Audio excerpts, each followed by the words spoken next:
Ce mardi 10 avril, quelques extraits de Abonnés absents, recueil paru en 2021 aux éditions Le Chat polaire, avec des peintures originales de Ronan Barraud. Note sans note.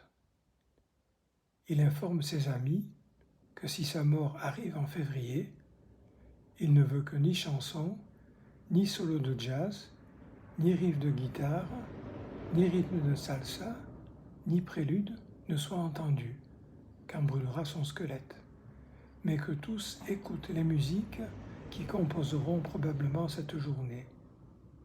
Le blues d'un avion qui déchirera le ciel, la valse d'un volet qui grincera au vent, le mambo de la pluie s'il vient à pleuvoir, ou le swing de la neige.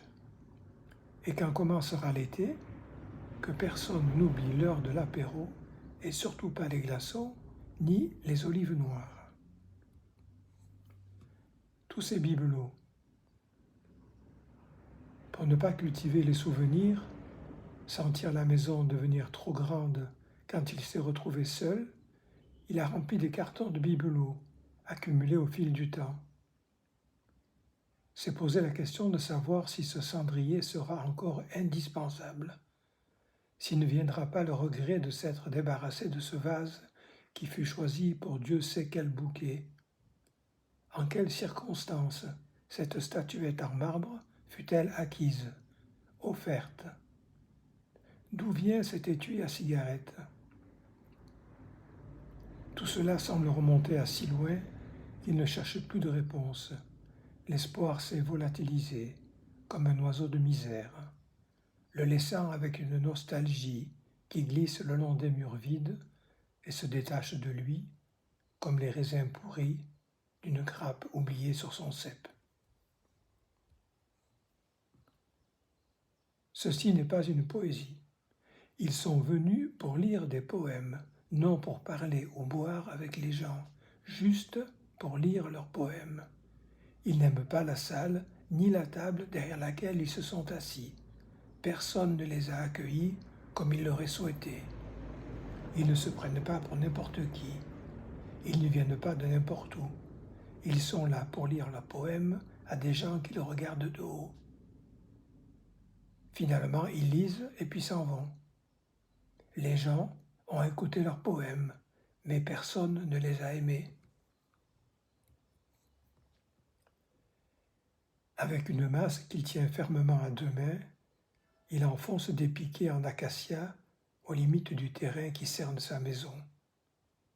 Tous les 1,50 m, il plante un piquet dans le sol, s'assure de son piquetage, s'avance de quelques pas, recommence.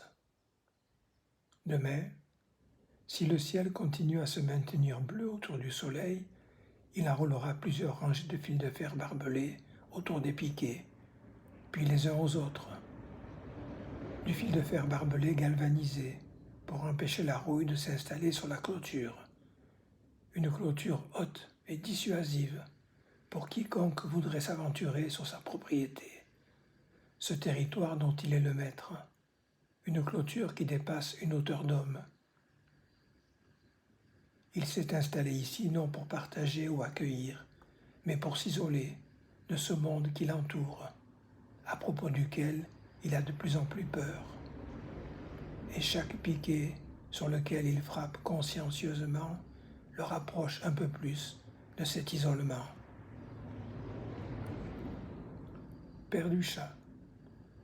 En sortant de l'école, elle est allée scotcher sur toutes les vitrines des magasins de son quartier une petite affiche qui annonçait qu'elle venait de perdre son chaton au poil noir avec le bout des pattes blanc.